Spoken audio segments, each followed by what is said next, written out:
ওয়াল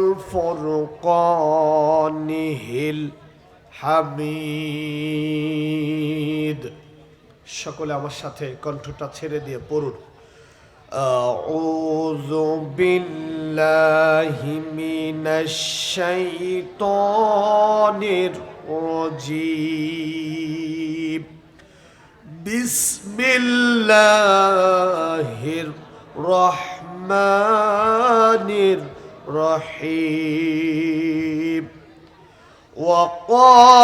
وقاتلهم حتى لا تكون فتنة ويكون الدين لله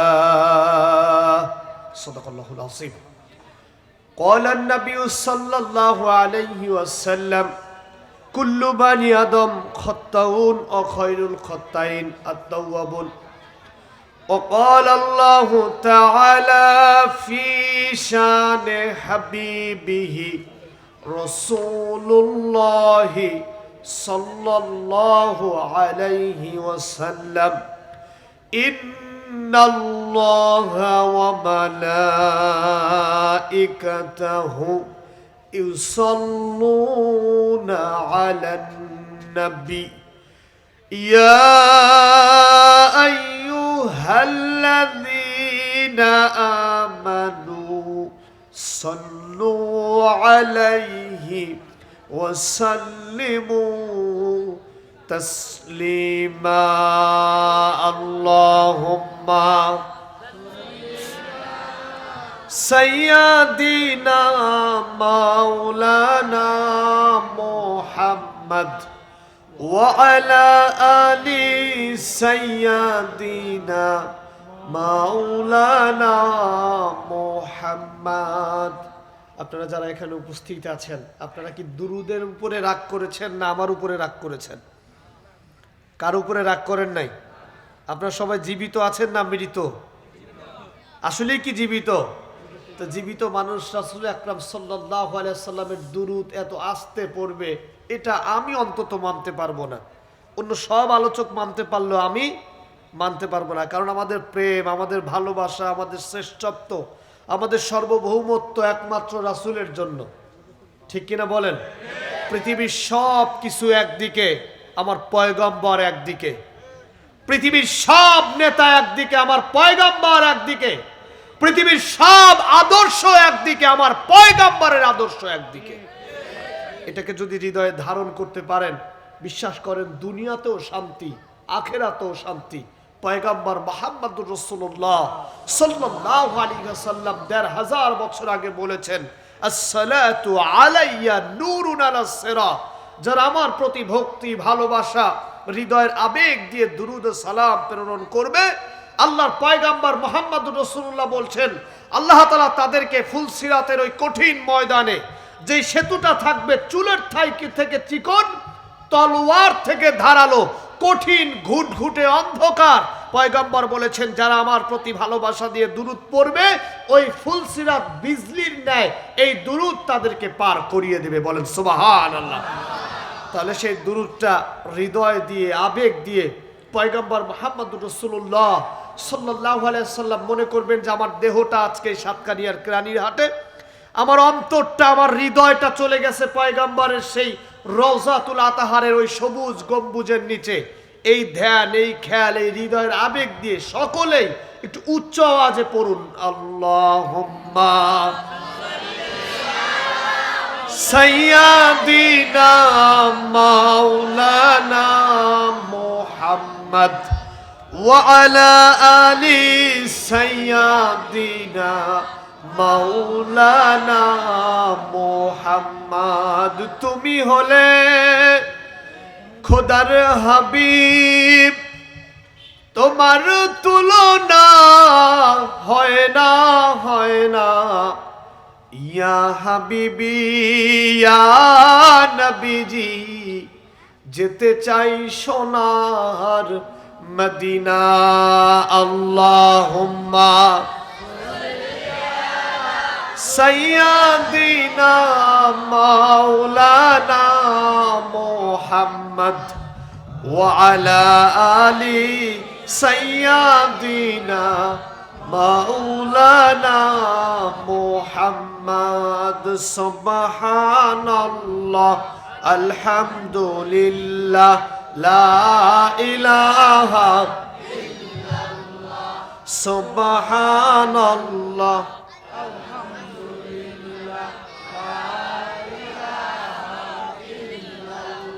আকাশের মালিক যেই আল্লাহ, জমিনের মালিকও সেই আল্লাহ, সাগরের মালিক যেই আল্লাহ, পাহাড়ের মালিকও সেই আল্লাহ সুবহানাল্লাহ।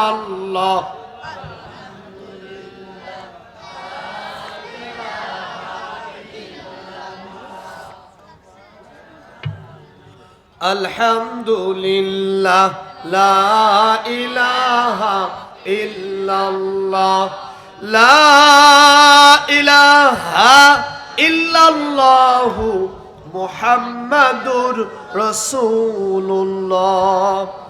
আমাদের প্রভু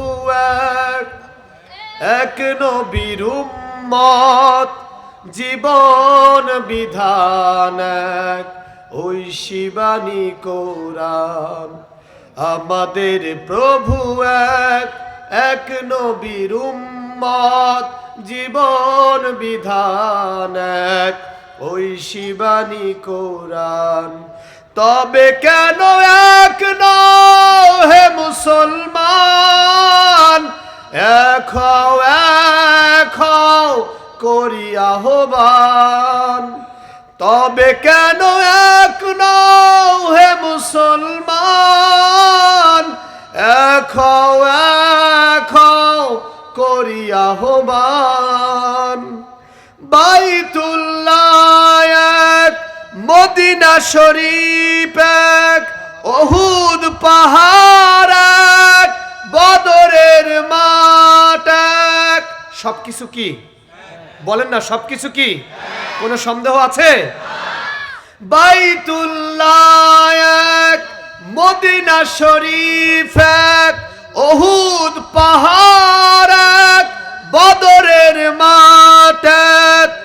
একটা তো জীবন আর মরণ তো একবার, একটা তো জীবন আর মরণ তো একবার। সকলের তরে আছে একই স্থান। তবে কেন এক নও হে মুসলমান, এক হও করি আহ্বান। বলেন না আলহামদুলিল্লাহ।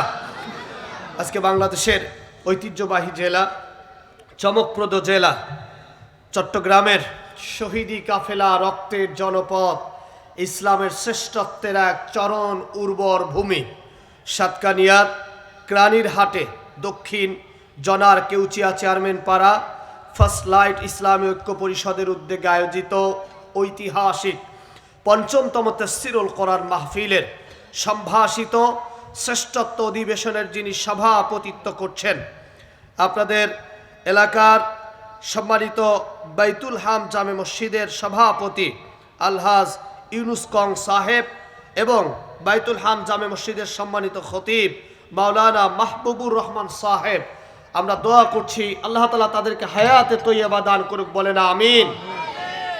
আজকের মাহফিলে যিনি প্রধান অতিথির আসন অলঙ্কিত করছেন, চট্টগ্রাম দক্ষিণ জেলা বিএনপি ও সাবেক সাধারণ সম্পাদক সাতকানিয়া উপজেলা বিএনপি, যারা 16টা বছর নির্যাতন আর নিপীড়নের শিকার। শুধু যে তারা তা নয়, বাংলাদেশে একমাত্র নিকৃষ্ট, নিগৃহীত, নোংরা, পৃথিবীর ইতিহাসে ফেরাউনের পুনরাবৃত্তি করা একটি দল ছাড়া প্রতিটা দল নির্যাতন আর জুলুমের শিকার হয়েছে। সেই ধারাবাহিকতায় এই উপজেলা বিএনপির সম্মানিত ব্যক্তিত্ব আলহাজ মুজিবুর রহমান মুজিব চেয়ারম্যান সাহেব, আমরা দোয়া করছি আল্লাহ তাআলা তাকে হায়াতে তৈয়বা এবং আগামীর দিনকে ইসলামের বাংলাদেশ করার পক্ষে একটা চরম ভূমিকা তাকে রাখার তৌফিক দান করুক। বলে না আমিন। এছাড়া অনেক ওলামায়ে আযম, ওলামায়ে কেরাম, অতিথিবৃন্দ আছেন। আমি আসলে সঙ্গত কারণে ক্ষমা চেয়ে তাদের নাম বলছি না, আপনারা আমাকে ক্ষমার চোখে দেখবেন। আলোচনা রেখেছেন আজিজিয়া কাসিমুল উলুম মাদ্রাসা 2000-এর সম্মানিত সিনিয়র শিক্ষক, আপনাদের বীর চট্টলার সাতকানিয়ার সিংহ পুরুষ হাফেজ মাওলানা আব্দুল্লাহ আল মারুফ হাফিজাহুল্লাহ। দোয়া করছি এই ব্যক্তির কণ্ঠ আল্লাহ তাআলা সারা বিশ্বময় কবুল ও মঞ্জুর করুক, বলেন আমিন। আলোচনা রাখবেন, অত্যন্ত চমকপ্রদ কথা বলেন। বাংলাদেশের বিভিন্ন জাতীয় পর্যায়ে যার অবদান অনেক, জুরাইন জামে মসজিদের সম্মানিত খতিব, মাদ্রাসুল ফালা ইন্টারন্যাশনাল সম্মানিত পরিচালক হযরত মাওলানা মোহাম্মদ মারুফ বিল্লাহ জুবায়ের সাহেব হাফিজাহুল্লাহ। দোয়া করছি তিনি আজকের এই মাহফিলে এসে সুন্দরভাবে আপনাদেরকে কোরআনের কথা, ইসলামের কথা, আল্লাহর কথা, দ্বীনের কথা বলবার তৌফিক দান করুক, বলেন আমিন। এছাড়া ডামাভাবে উপবিষ্ট ওলামায়ে কেরাম, এলাকার গুণীজন ব্যক্তিত্ব, আপনারা তরুণ ছাত্র যুবক কিশোর বন্ধুরা, দাড়িপাকা মুরব্বী বাবাজিরা, পর্দার আড়ালে ছড়িয়ে ছিটিয়ে থাকা সম্মানিত মা ও বোনেরা, সকলকে রাসূল আকরাম সাল্লাল্লাহু আলাইহি সাল্লামের শেখানো বলি, শান্তির বলি দ্বিতীয়বার প্রেরণ করছি। বলছি আসসালামু আলাইকুম ওয়া রাহমাতুল্লাহি ওয়া বারাকাতুহু। সালামের উত্তরটা তো ঠিকঠাক হলো না। আমি প্রতিটা মাহফিলে মাঝে মধ্যে বলি, সালাম হচ্ছে আল্লাহর পক্ষ থেকে বান্দার জন্য শান্তির বার্তা। এই শান্তির বার্তা যদি সুন্নতি প্রক্রিয়ায় আদায় করতে হয়, আপনাকে কেউ যদি জোরে সালাম দেয়, আপনাকে উত্তর জোরেই দেওয়া লাগবে। কেউ যদি আপনার আস্তে সালাম দেয়, আপনি আস্তে উত্তর দিতে পারবেন। কেউ যদি ইশারা দেয়, ইশারায় উত্তর দিতে পারবেন। কিন্তু আপনাকে জোরে দিল আর আপনি আস্তে উত্তর দিবেন, এটা সুন্নতি কায়দা হইল না। কথা মনে বুঝাইতে পারি নাই। সুন্নতি কায়দা হলো আপনাকে জোরে সালাম দিছে, উত্তর আপনাকে কিসে দিতে হবে? জোরে দিতে হবে। আমাদের সমাজে কিছু লোক আছে, আমি জানি না আপনাদের সাতকানিয়াতে আছে কিনা, আমাদের ওই অঞ্চলে আমরা যদি বলি আসসালামু আলাইকুম, অপরজন বলে ঠিক আছে। এখানেও আছে। এরপরে আমি যদি বলি আসসালামু আলাইকুম, সে এরকম মাথাটা নাড়ায়, হাত দিয়ে ইশারা করে, উত্তর দেয় না। আমি কই কিরে ভাই উত্তর দেয় না? করে ভাই সালাম তো শুনছি, মাথাও নাড়াইছি, হাত দিয়ে ইশারা করেছি, কিন্তু পিটাইলো, উত্তর দেব না। এরকম লোক আছে না নাই সমাজে? এর জন্য ওই দলে থাকা যাবে না, ওইটা হলো ভুল পথ। সুন্নতের পথ হলো জোরে সালাম দিলে উত্তরে কিসে দিতে হবে? তাহলে আমি যদি সালামটা রিপিট ব্যাক করি, আপনারা জোরে উত্তর দিতে পারবেন তো? ইনশাআল্লাহ। ভেজাল দেখছেন, কিছু লোক বললো, কিছু লোক বললো না। এক লোক বাজারে যাচ্ছে গরু কিনতে। কি কিনতে? গরু। চিনেন তো আপনারা? আপনাদের এলাকায় গরুকে কি বলে? গরুই বলে। একটু আওয়াজ দেন না, গরুকে কি বলে?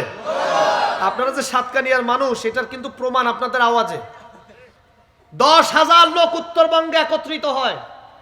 এই 10,000 লোকের সামনে ওয়াজ করে যে শান্তি না পাই, আল্লাহর কসম আমি একটু মিথ্যা কথা বলছি না। সাতকানিয়া 100 লোকের সামনে ওই ওয়াজ করে বেশি শান্তি পাই। কারণ কি জানেন? কারণ সাতকানিয়ার জনপদের আওয়াজ থরথর করে বাংলাদেশকে কাঁপিয়েছে। সাতকানিয়ার জনপদের আওয়াজ থরথর করে বাংলাদেশের মসনদ গুলো কাঁপিয়েছে। যারা এই বাতিলের পক্ষে কথা বলেছে, সাতকানিয়া ততবার বাতিলের বিপক্ষে গর্জে উঠেছে। এর জন্য আপনাদের আওয়াজ থাকতে হবে খুব গম্ভীর। আপনাদের ভোকাল হবে আগামীর বাংলাদেশকে শ্রেষ্ঠ বাংলাদেশ রক্ষা করার ভোকাল। আপনাদের ভোকাল হবে স্বাধীনতা, সার্বভৌমত্ব আর ইসলামের ব্যাপারে এক চুল কাউকে ছাড় দেওয়া হবে। জন্য জানতে চাই গরুকে কি বলে? এক লোক বাজারে যাচ্ছে গরু কিনতে, প্রতিমধ্যে বন্ধুর সাথে দেখা। বন্ধু বলছে, বন্ধু কোথায় যাও? কয় বাজারে যাই। কি করতে যায়? কয় গরু কিনতে যাই। কে ভাই তুমি না মুসলমানের সন্তান, জানো না ভবিষ্যৎ কাজ করতে ইনশাআল্লাহ বলতে হয়? কি বলতে হয়? সবাই বলেন না, কি বলতে হয়?